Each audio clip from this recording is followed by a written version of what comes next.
Hey everybody, Charlie Hutchinson here with Houseworks Collective. If there's one thing that I really love, it's to invest in real estate and analyze investment properties. The reason I analyze so many of them is because it makes me more knowledgeable about the market, and you never know what you can uncover when you toss it into a spreadsheet to see if a property is actually performing better than maybe the listing agent even thinks. So a lot of my clients, they ask, Charlie, where did you find your properties? And 95% of the properties that I purchased, residential properties and commercial, they've all been on the Metro MLS. They've all been there. So this is just saying you can find good deals on MLS. So let's dive in here. I did a quick search in MLS.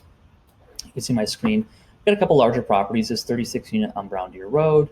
What's great about this location is it's borderline to Menominee Falls. You're close to some kind of big box grocery stores. And then Oklahoma here, lower price point, 8 units. They're getting a good amount of rent for each property too. So let's actually go with this one. This is 8 units. They're getting $1,300 and $1,350. Let's do that.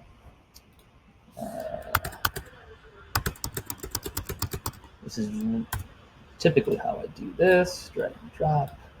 I think 5 we're at 1,300.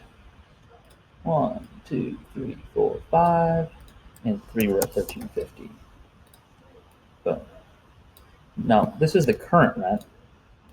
And if we go to market rent, this would be if we fixed it up and maybe made it a little better. So I've never seen the property inside. I haven't walked it. Let's just imagine that we can get $25 more a month in rent for those units, and maybe another 25 for these. These ones might be a little bit bigger. And then it's going to give you your total.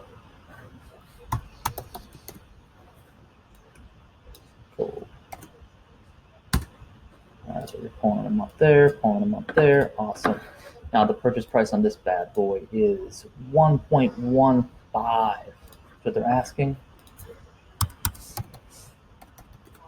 Cool. Let's toss in our property taxes. We're looking at $18,429. Let's just round up to $19,000 there.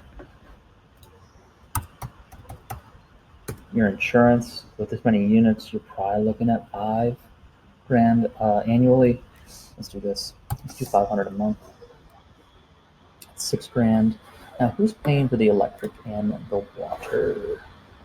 Tenants are paying gas, heat, and electric, which means the owner, the seller, is paying for the water. So there's probably some common areas though. So let's just put $200 a month for gas and electric and water, because there's 8 units at $100 per unit. Let's do $800 a month in water and sewer. That's probably a little high, but let's go with that. Management, if you're hiring a local company and this is your only property, you're probably going to get it at 10%, maybe even 12%.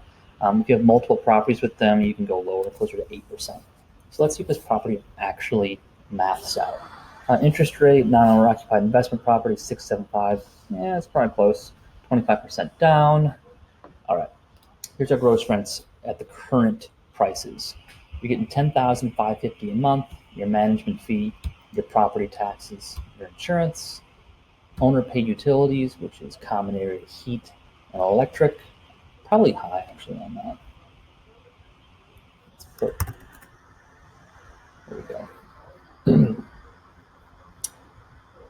Vacancy reserve, you want 5% a month, and maintenance reserve at 5% a month as well. Your total operating expenses are just under $5,100 a month. Then we got to factor in your mortgage, right? You're putting 25% down. Here's your principal. Your interest rate is 6.75, 30-year term. Yeah, this one's not too sexy. Unless you're looking at 1031 into a property like this, I don't really see it working. Now, if we look down here, we'll look at our stabilized performance. So what happens if we actually increase the rents? And not a whole lot. I don't think you're buying a property like this to net $300 annually.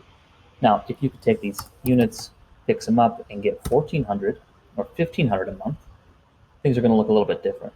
But still, not a huge return. We're looking at 1.6%. So overall, this property at this price doesn't really make sense to me. So here's the fun part. Toss in a price that does work. Now, if there's a price that does work, and you're seeing something like this with an 8.5 ROI, it might actually make sense. So you watch the property. If it's sitting on the market, you call the agent. You say, hey, would they be willing to take $850 or $900? And you put an offer to purchase. But this is a really quick, this is almost back of the napkin type math here. A lot of my clients say, well, Charlie, I just want to break even. I was like, that's not why we invest in real estate, to break even. Now, there are some benefits outside of cash flow to owning real estate and rental properties. If you look over here, you got your depreciation, your interest deduction, a lot of things to offset other incomes. I am not a accountant or a tax guru, so you definitely want to talk to your experts about that. There's definitely some great things you can do with real estate to offset some of your income, but it's not for everybody. So this is really quick, really simple. If you want to know more about investment property in the Milwaukee market, if you want to analyze deals with me, please give me a call. I can send you the spreadsheet too. So yeah, that's probably the best thing. If you want to do deals yourself and want to analyze them, shoot me a message and I will send you this spreadsheet.